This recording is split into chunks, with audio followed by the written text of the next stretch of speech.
It's the first 2018 edition of The Panel, brought to you by Sport Chek. Tom Gazzola, Jack Michaels, Bob Stauffer of the Oilers Radio Network. Guys, about a week ago, we were talking about how good things were in oil country.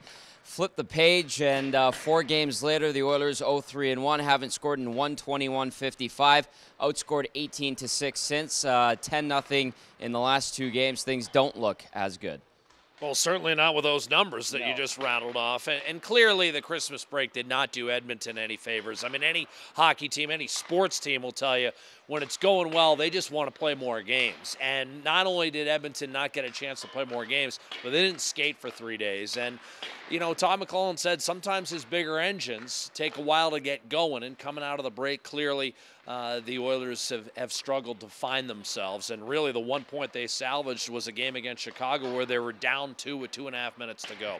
So it's time with 42 games to go to string together the kind of streak they managed before the Christmas break. Because if they don't, history tells us they've got no realistic shot to get back in the mix. Stoff, it's an uphill climb from here on out, and the special teams aren't doing the team any favors right now. What else are you seeing?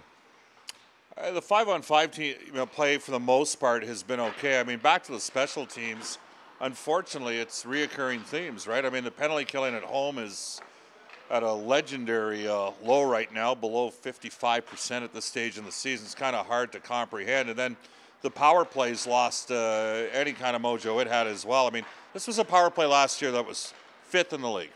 The penalty killing, to be honest, over the last 3 quarters of the year last year was not great. It was very pedestrian, finished 18th, but at one point was as high as 2nd.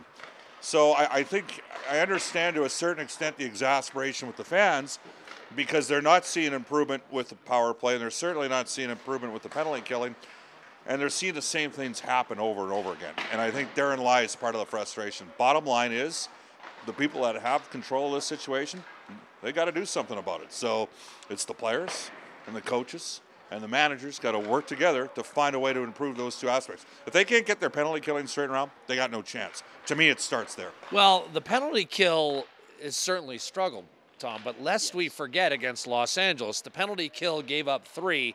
The Oilers scored none.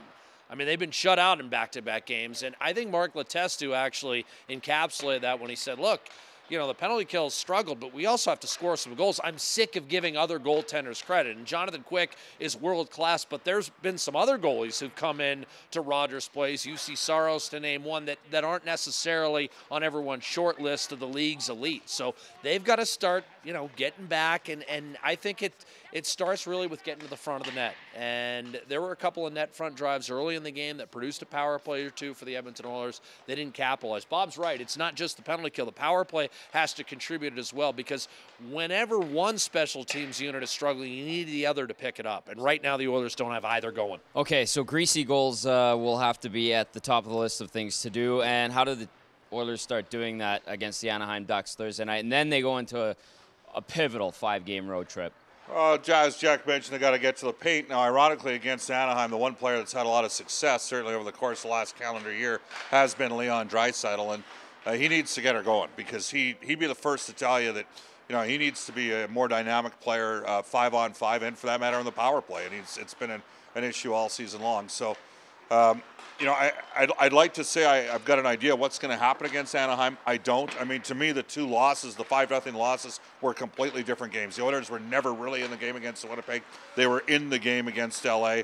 There's no excuses not to be engaged and involved against Anaheim based upon the history of the 2 organizations last year. I would expect high energy, but, you know, one of the challenges that the Oilers have right now, because the penalty killing is so bad, you know, how much on the edge do you play? Do you have to play a little bit more passive game for fear of taking a penalty? Bottom line here is they're in a tough spot, and they're in the position that they're the only ones that can dig it out, and that's what's got to happen. These are now 4-point games against a team. Anaheim's a perfect example of a team. Edmonton's going to have to catch Anaheim to make the playoffs. I mean, that's a factual statement. The Oilers have to beat out some teams to get into the postseason. Anaheim's one of them on their list, and they have to do it in regulation.